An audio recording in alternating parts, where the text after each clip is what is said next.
story. I challenged them yesterday morning. Land board reacts that when Museveni announced that Buganda Land Board was an illegal entity, they played him a contempt card. We call it a contempt card. Nobody discussed it until I raised the issue. Nembaganti, including a new vision, to cheat a contempt card. Okay. They don't discuss what you say.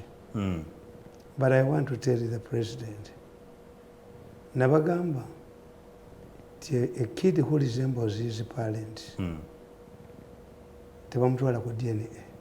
Okay. Nobody can doubt, even under the conditions, the Museveni taida champa. Namulemerako. Chitufu. Polizaleta sente omunene nazitwala nemukalumbu ngende mukolere. Kati kano night yabulirawo. Nedda kano night yabulirawo. Mbadde nkole kakiiko dali kyakubeta ente omutwe gwomulenzi. Mbadde maserena anteeke mu mwanda weyazi. You will pay. You will pay. You will pay, young man. Oli musajja mukulu atayagala okuba president. You will pay. As an individual, you will pay.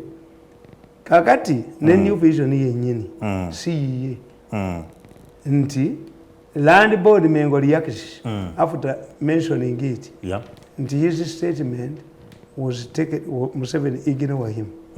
But what I want to tell the president, he cannot win a war against the Buganda Land Board.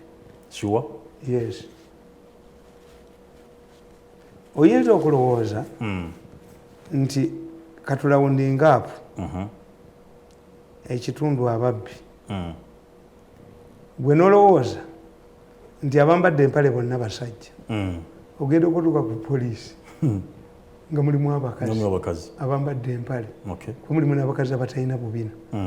Oyinza okulowooza malaayo abagula b'amalaaya nolowooza nti oguze mukazi omutuuseeka nga muki nga musajja. Kakati, what type of Buganda Land Board does the president talk about? Buganda Land Board that is in operation is a company owned by two people, Sabasajja Kabaka and his son Prince Jogo. It is a company. A registered company. How can a registered company be an illegality? Ye Museveni alowooza nti Buganda Land Board gyayogerako eri mu lukiiko lw'Emmengo eri mu gavumenti ya Buganda. No. Kuba kye baakola baateekawo institution empya nabagamba nti mu constitution mulimu institutions bbiri. Mulimu traditional institution ne regional government. Regional government baagigaana ne basigaza eno ne bagituuma amannya amakadde. Si lukiiko lwa Buganda. Olukiiko lwa Buganda lubeeramu elected people. Si Katikkiro. This is a warole or an aid of Kabaka. The Katikkiro is elected, but you baptize him a different name. Democratic Republic of Congo. Is it Democratic Republic of Korea? Is it democratic? Badira baptism. Unless Museveni identifies the Buganda Land Board he is talking about, in his opinion, he thinks there is an illegality. A Buganda Land Board that he derives its powers from the Kabaka. From the Kabaka. The Kabaka registered his company. Eyali badde erabirira mayiro ebisatu mu ataano zokka ziyafuna mu ndagaano y'olwenda. Makubu yo n'engalabi n'obukooti obukonoktedde. In trust twatuulawo. Where did you get a resolution? Nti Abaganda twatudde tukwate ettaka lyaffe tuliwa Kabaka. Buganda Land Board nigyogerako ena kuba engevunanyizibwa ku ttaka erya Kabaka ng'omu. Yes. So si erya Buganda yonna. Kati bo baakikola. Museveni n'abaddiza ebyapa. Kakati bakubooza nti yagenda otuddiza ebyapa yabiwa Buganda Land Board. Ate ettaka kasali kyuka 3 times. Teridda gye lyava. Awe wali akalipo. Yes. The president believes because abo baminisita baani tebamubuulira Buganda bagitya opportunistically ayinamu omuntu omu. And how can you attack a Buganda Land Board when you are Minister of Land is the senior minister is facing a by-election okujjako nga taagendeyo n'abakooba. Mengo knows when to strike.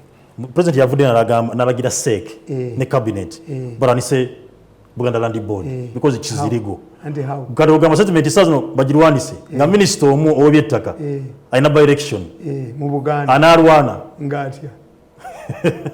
And you are going to give Muwanga. Muwanga has been silent. Muwanga Kivumbi. Ye chairman ow'akakiiko aka Buganda. Parliamentary caucus. Kati omuwaddemu amafuta. Ayina kozi. Ayina kutandikirawo. Bw'atwala Joyce Nabosa Ssebuggwawo mu ministry Buganda Land Board ya mulema. Tabeko juzi minister. Kakati ffe. Tabeko minister of government. Ndio mwana owange. Mbazi buli omwana omukisa. But if I've been treated like this, next government yonna habwala omulenzi ono era yalese ebizibu mu family ya Museveni. He anointed himself for president. How can you succeed your father in law? Yabaletedde ebizibu mu family. How can you be indicted? Nti mubali indicted mu list mulimu ne close relative of the president. Okay. How? It's an embarrassment.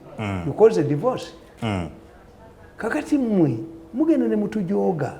Nze I have my brain, not for sale. Funa n'obubaka waliwo omukulu Sabbiiti kuva Makerere agambye mbutuufu akusaasira era yebaza shoje tunamene asasira muze Tamale amanyi pain gyofuna gyoyitamu wano omukyala she's called Julie naye agamba kuntuufu kwenira bane I'm feeling sorry for what muze Tamale goes through kulwa maama we waliwo omwami omulala wanene naye kyekimu muze Tamale you have to be strong kubanga Mukama Katonda agenda ko ajja kusasula. This is a work of an individual. Obaka bujja wanene kuva mu bantu obwa president oli bufunako okujja kongo okutte farm n'ogiteekako bendera ya Uganda n'okwata mukazi ono omudikira eyalinga nga first lady tolifuga ku ggwanga lyaffe wano tolifugako ensi yakukyawa nnyo abantu bwe bali kutwala emisinde n'helicopter bali gikuba ku ttaka. It's only one man who is fighting me. Eriki Mirundi is a danger buli kasente kono ne zino yezikutte bazimuggyeko bujja nazikutteko. Do you know what it means? Nayagala okugoba principal private secretary. We fought with this woman and we are bringing in wange tukeera bukezi kusabira as an individual nengenda neri mu nsozi as an individual ate tebantenguwangako you will pay mulenzi gwe obwo president ojja bufuna. You have suffocated me, you have made me suffer, you have made my family suffer. You will God ejja kubi konentwe akukabbi kafere njaka onu yatemba bana babiri batemba kano ko kafere kajja kunkumukamvunyu nakali maarifa yekuta amayinja mu mbugo ejogo lya mweri onaka gulopo nendi kamalamu kale tutulawe story ndala mawuli. Kakati the president cannot fight Buganda Land Board. Okay. Because the Buganda Land is like the police looking for a mere pocketeer but baita batia baggers nayo abantu bonna bambadde empale ngati sibuli ambale. The Buganda Land Board Museveni is talking about does not exist. Nenge benga bichali awo eno yeriwo eziti anti ya kabaka wogikubira Buganda Land Board yogikuba Museveni asobola gikubira mu kintu kimu mukiriwa if it encroaches on land or property that is not under the kabaka. Kuba Buganda Land Board zesobola Buganda Land Commission ya Museveni ne muhozi kakati eyone efuka estate ye ono Tuesday nja kukulaga how land was distributed. Nti kabaka inako bisatu mu 5 ki tujja kwongera tugaza ku lokubiri amakumi ekibasali ya Museveni n'embuga z'amagombola bazitwala n'amasaza naki songa kampuni y'abantu abo babiri Junju ne Ssaabasajja kabaka ne mutabani we Junju n'abalangira abalala tebaliimu era utalo werulyawo ne. Yes. Kakati the president is confronting the kabaka. Okay. Gwe tolwana naye. Let me tell you. President Museveni is facing a similar situation Obote faced. Milton Obote yesanga mu kizibu.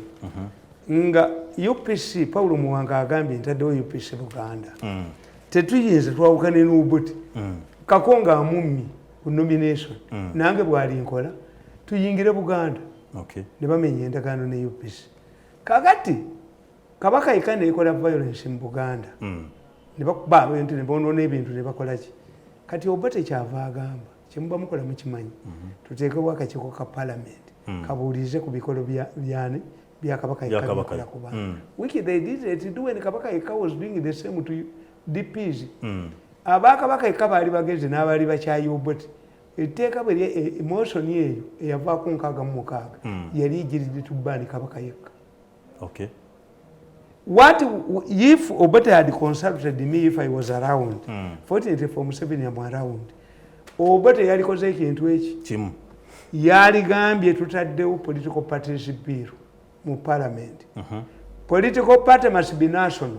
Enokubeera na bino wammanga. Kabaka ikawudwa bino teyali registering. This is what the Kenyans have done. The chairman of the Kenya Electoral Commission, this is what he has done. He has dismissed small parties which are not national in character. Kati buyina kubeera forced into Jubilee and ODM. Uhuru najja akola ekintu ekijje wakabira. Jubilee tewagira president wa Jubilee. Jubilee ewagira opposition. Gundi yasigaddeyo layira mu ODM. Kakati Uhuru agenda kubeera national chairman wa Jubilee. Bayinza n'omuwa omulimu n'abeera national bayinza okukola ki. Yes, agenda kusigalawo. Ne Kabira kye yakola. Kabira yafuna ababaka abasinga obungi, n'afuna baseneti abasinga obungi, n'afuuka senate for life, yafuuka Nshikedi. I wonder why do you believe that when you talk to Nshikedi you can construct roads in Congo? Who is in charge? Who is the Hajat Ewaka? Oba musajja ye Haji. What's the powers? Have you talked to the Belgians? Yes. When you talk to Nshikedi, who is in the power? Mumakaga muyina okumanya Hajat Haji. Ne bakugamba nti wakoze ensobi. Okugamba Mirundu walibambye mukazi. Waliwo mukyala. Yes. Kakati this story kakati eyo story eyo. Eyamengo tujja gigaziya ku lwokubiri. Yes. Kakati story zino mbagambe eno nno tumwebaze gye bamutwala. Ye tumwebaze buli wabeera enduulu zivuga. Musajja yazaala. Kajiji yazaala. Ate abo temubalumba. Agriculture officials, you see, I want to tell this government, why is it that every newspapers are awash with the scandals? Lwaki buli kaseera babakubira scandals? Baleese train wagons ezitatambulira ku leero. Sente mmeka? Waliwo ghost teachers eziri mu ministry balumba Lukwago. Bafirwa bilioni 9. Ye Lukwago yakola ensobi n'abakolera nze sibakolera. Bafirwa bilioni 9 annually kulaba ghost teachers. Wagajja kubonaabona nnyo bamujoga era nakkiriza bamujoge kati gwe bakuba. Ayinza okugenda mu kkomera. Nze nasalawo nja kukolera Museveni nga ndi bweru. Mulimu amaka g'otuukamu. Omukazi tayagala bantu. Muganda mmwe n'abaga nti mubeereeka. Nja baweereza school fees. Kituufu. Iwange temujja. Yes.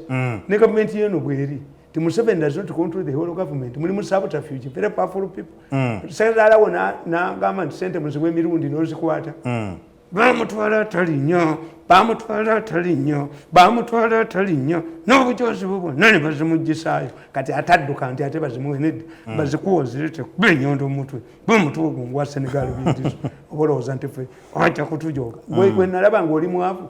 Wawasa njuba na mwezi. Badota ba Katonda bali babiri. Wawasako mwezi, wawasaki, wawasa njuba. Gwosoose okuwasa mu family.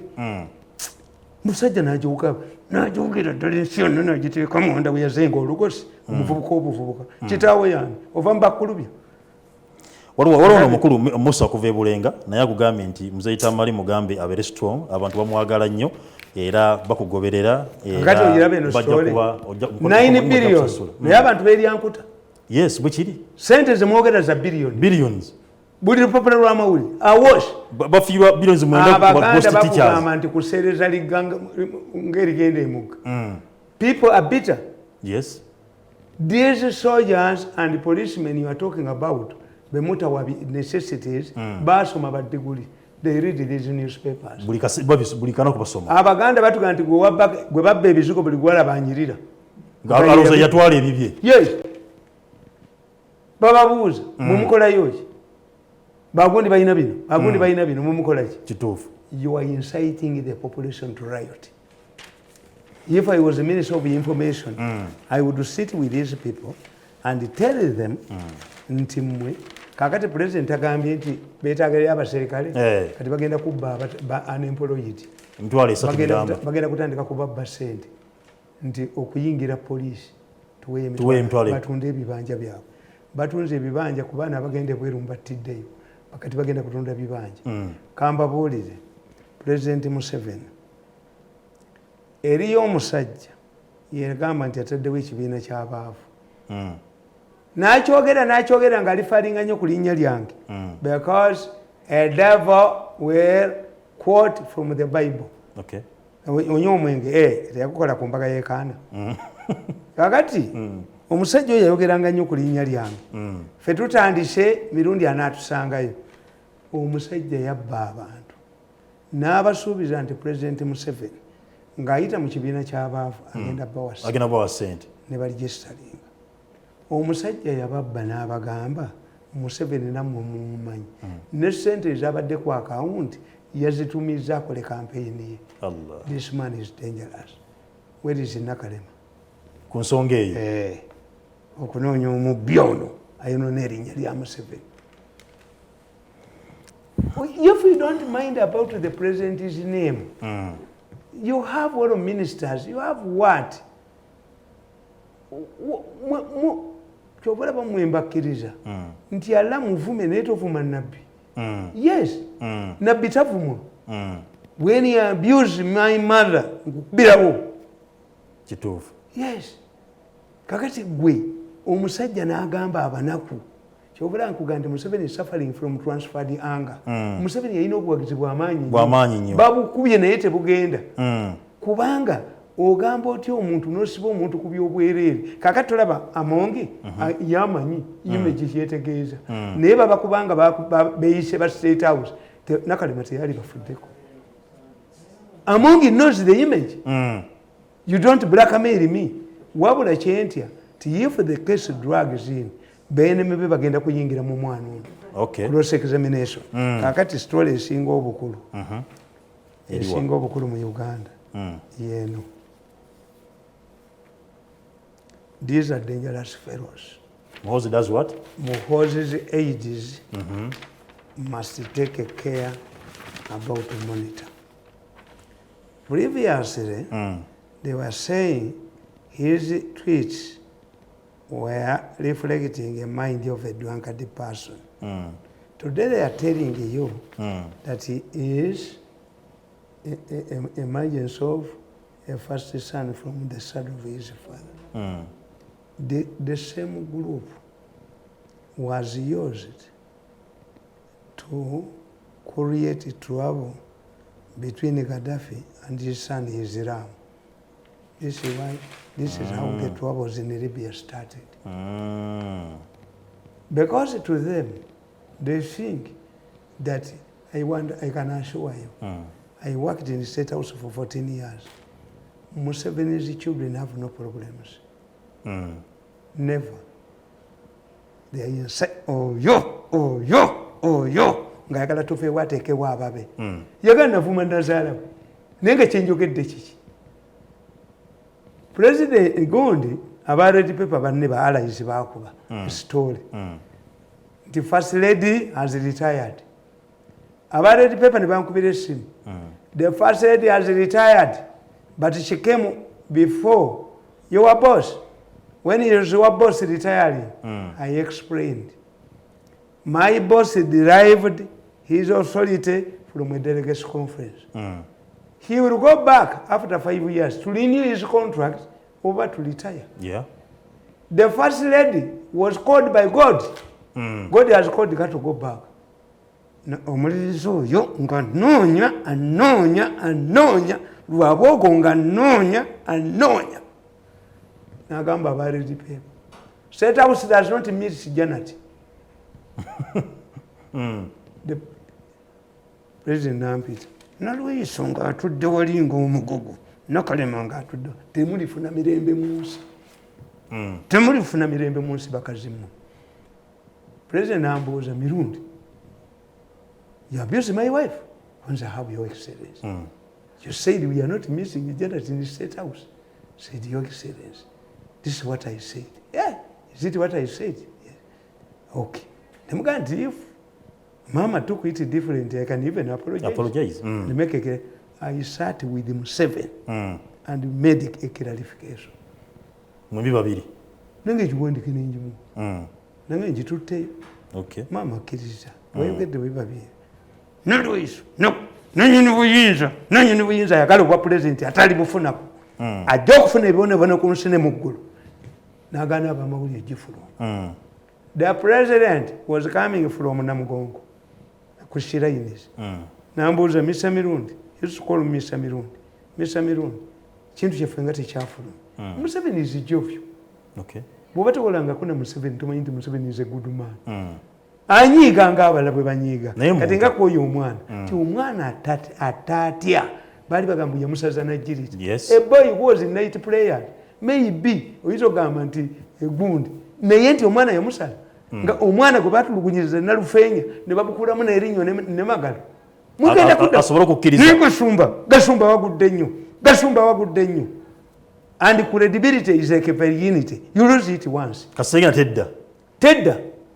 Bwekiri. You leave yourself an escape route. Kaagati nga muga nti yekiganyo okufuluma. Olwo ayagala trouble. Facility. Nve wateekewo ababi. Naye mulenzi gwe wateekawo waali. Gwe wateekawo waali.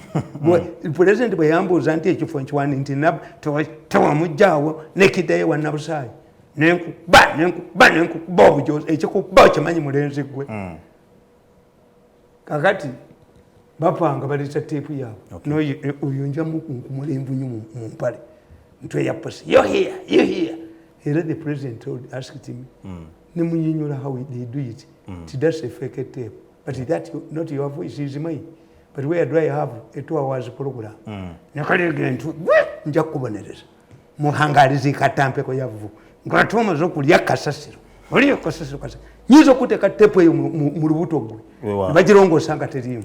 Ntwe busajja mmwe kati we muri sibalaba. Je mugenze sibalabayo. Temugenda kutemba mmwe. Mwali munerega munga muneregera muki. Nenyabo nembukuba ate kati ntegeera. Era bwe bwakuba nyabo nga bwerimbisi kuboyo mayega ya insult ngaga. Mo bakube aba federal bakube abakimu bakube kati ali mu convoy. Nayino yi ukimanyi naye babujimbi. Dekanawe. Ne bwe banagaano gifulumya mayiga aliko story embi. Yali tembe nyonyi. Kale tuwe usigaddeyo buno. Eno story embi but I know. I started Muhozi. Okay. Anybody who believe that he can influence Muhozi to fall out with it further, like Islam, is joking. This man is well nurtured. Whatever the Buganda is coming for presidency. Yagambye ava mu magye. Yagambye kuva mu magye. Monitor is encouraging Islam. You cannot get Islam from Muhozi. You could get Islam from your friend who has lost totally. Talifuga kugwanga lino. Okay. He's going to hide himself. The best he can do is become a commercial farmer, not a person who believes to get wealth through privilege. Yamvuma mbunsula mugundi. Yes, but I work according to the Bible. Negwe bikoli mu byoyina obimanyi abantu batulugunyiza obamanyi. Oli akuntuyozo. Singa gwe motoka ekufaako tebakuba amasasi ne gagwamu nga bakujimbye gwe. Nze naawe ani akagenda mukomera emirundi emingi under house arrest with your power you have. Ekikukuba okimanyi gwe mulenzi gwe. Kakati bano abasajja. The president must take care about Muhozi. Especially entry ye pussy. Kazunga eno neno. Enda kakuba obutambi 10. Bakajja nende kalyayo sente. Kagere wa Muhozi ne kalyayo. That boy is dangerous. Okay. Akukentry ye pussy. Eno story is a bad story. Yeah. We call it reverse psychology. They want to say, if we want to rule this country, be independent of your father. Rebel. Be intransigent to your father. Rubbish. Rubbish. This one deserves. Ngabu ingakola buli. Nekyo sijja gayuza mulimu ekifaananyi ki. Singa kibadde kirana. Badde ngayuza. Kakati nkubuulira. Mulimu muno kyendabye muno. Omusiru awandiise. Wuuno. Agambye. Will tomorrow's African soldiers die for continents despots who are they? Africa is going through a democratic process. We have setbacks. Doesn't this man, what's his academic background? Yes, bamitani novelist you go concentrate on one novel kubanga kankubuulize is Mr. Tucker a novelist social political commentator you see Laka Bobby Wine defeated Museveni after 35 years kakati you see a minister comparing Museveni to Bobby Wine no sikula mukasajja kwingira engalo binyo okyali minister gwe no sikula ngo okyali minister kasajja gwe your mind is kakala kabere ko damu India mwetuse India mwusajja mweweddewo however much you cannot be reformed muti musobola mubunye the best is to go underground stay on your farms or board the plane to Uganda but if you remain fugitives ku farms amwe ne mutuula tibayinaako buzibu kakati nkugamba ono omusajja ga discourse the soldiers he's talking about Ethiopia. I think he doesn't know much about Ethiopia. Unlike other countries, the Ethiopian constitution provides for secession. Tachimani. I will answer you next time, but go and revise the history of Ethiopia. And why. And you're going to find out. Because the most important issue to me, not to be a novelist, I'm a political scientist. Okay. Africa has a problem. Previously, OAU used to rotate. Nebaga nti ayina ekisiraani. No, ne papa bali baga nti ayina ekisiraani. Tayina kisiraani. OAU ati tayina kisiraani. Nyerere refused to host it. Resources z'oyina ozirya n'ozimalawo. Okay. By the time you think of organizing, staging OAU, you have a problem. Tikati fe batuga nti Queen bwajja wano Commonwealth. We shall be a co-word, a showcase, what? Twafuna much in terms of reality. Twas Spain, we even yes. Spain, Spain. And over the two Queen and Uganda who wanted each more. Uganda jabagoba mu Commonwealth, bwesala wone erwana okuteka Commonwealth, Queen yafuna. Is not you. Ti omukazi nti mbabazi yali agenza akomyewo. Who benefits? Is it mbabazi o Museveni? Onakomyewo kitegeeza Mbabazi ayamba Museveni abalala obuteewaggula yes Museveni cannot organize a party for Mbabazi for coming but people saying olaba nono akomyewo kitegeeza ebweru si walungi Mbabazi ziritan consolidate ne bwomuwa billion 10 I care for you nti ategeeza abantu ne Besigye naye era abagusi kuba sente azifunira mu buvuyo era akomyewo n'entwe omukazi bw'omupesa linga omukwano mubala kuba ecupa ya bii Besigye bajjamu nankubuulire kaakati okitegedde nti Ethiopia teyafugibwako teyakola ki but what is very interesting wanudde Rwanda naffe tujja kwegatta Eritrea yes Eritrea yalwana Eritrea ne Ethiopia tufaanana ne Uganda ne Rwanda balwanira wamu bazze nawe n'afeeki ne balwana olutalo kafungula nkete naye today amagye g'Eritrea gagenze mu Ethiopia okukuba bali Eritrea who knew in politics there is nobody who is tall enough to see the future nange mama wange mugamba saategeera natunulira Museveni nesegeera kiri mu State House tonnenya saategeera if I knew government yakumira mula kuno yena ali mekyuse mukimanga muntu agikoledde avaayo asasuddwamu kubanga afuna maziga ono akubiddwa ono omulenzi yabadde abikola yabadde agoba buli muntu n'akuba buli muntu afuga eggwanga tojja ddifugako nobono kano akobutu nakano katabani kakajiji bwe batatemba mnyonyi bajja buttira wano bajja kukuba baba basize wano emitwe bulina okutemba ennyonyi oba budduke they are exposed. What are you going to do to the international community? This is an international indictment. Nga tusiibula waliwo omwana abuuza wano ekibuuzo agamba nti kiri ku national ID national ID zigenda kuba expiring ezisinga mu 2025 ne 24 anga tulina akalulu mu 2026 2026 kinaaba kitya abantu banaalonda tebagenda okulonda ID ziweddeko. How much do you need? Oyayagala bazzeewo ekitongole kiri bajja kizaawo. We shall know how to cross the river. Kati okalaba akasajja muzeemu bulungi olaba akasajja kalina fitina yaako kaagala kugula TV ono Yeah. How many widows can a pastor have? If you were you see, what people don't know, a dead man had no mistresses. A dead man has no girlfriends. Yes. Oh, why you got? I don't know when I ever called in Soviet. Aliwa. You got feel mukomera almost. Until I get the COVID in Italy. Now feel mukomera Italia. I went to stand the surety for Igadibamutum. You got a body of music about Murwani. Chiwanda beat them with church and never mutiram. When do you express sympathy? Where were you when Iga needed you? Iga was sick, sent to prison. Yeah. Where were you?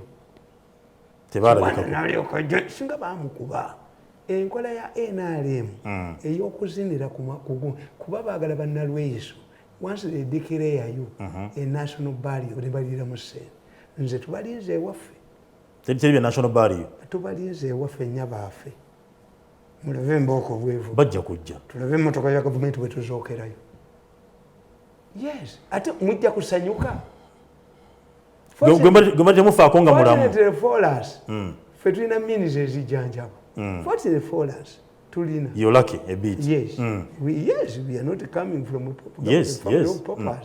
That's why we are arrogant fellows. We are not a family of paupers. Arrogance. Don't derive arrogance from being well. Mulimu omuntu omwampalana mulimu naye kyayagala tajja kifuna akubiddwa ku ttaka yekwekweya ku kamyo n'omunywango enyuma ejja kubabuka. Is one person who is fighting me because he knows my mobilization capacity and I will never support you. Even my corpus will never support you. Even if God tells me to meet you, I cannot meet you. Even if God sends a Jubilee, I cannot meet you. Even if God sends back my father to tell me to talk to you, I never talk to you. Tujja bakube ngabo tukubye paka luna kakana konkabo kakanyweko mulenzi gwe tayo omuntu omu bakulageko otegere nti ensi yakutamu. Okay, sigenda kubanga nsuka ngenda kuba mberekereza program bwetu bwetambudde era nga mbaza munabaddeko nga mutaba wano Quest TV program embuga gobe nayagala okuba nti ensonga yo ekwatibwako ebikolebwako message musobola okuba musindika message ku WhatsApp 0701 379861 0701 379861 namba yange tali nkato jo kumusindika message ngaira winsomye message yona jonsinga nja kuba njisoma bulungi nemba nga njitusa omukulu aberenga akuddamu ngenda kuba mberekeza mbaleke ne story y'omwana ono owoli Moses ngenda kuba musikali mudemu abantu bansabire kubanti no abantu bansabire nze Tamale nti I avoid to go to my mom kituufu kuba olundaba nti mwana ngo okugulu kuntutte ensonga enkutte ko nyanange okugulu kuntutte singa tewagenda wa mukama weeyo tebaali nkubye yali nawe ebyempule ne bwabuli abasegirinya nti babakutte omwana wange Museveni yamwagazaaki omwana wange Museveni yamukolaki omwana wange Museveni kwegamba kyamuyitako nnyo nti ate abakoledde omukulu kiza okuva enansana naye agenda kusabira era yobali program president yagamba nti mukulu munnange bamukubye nti ye n'amununula n'akola omulenzi oyo naye kyoliraba olikirabo eyakugamba okumpalampa waliwo gwe wajooga n'akugamba okumpalampa yurupe as an individual. Mukama bakuume tariki nkataga emanya nebaza team jengoza ne producer ange Donde Drone era nga yomu yabane ku kamera wamu ne Jeff mu control room.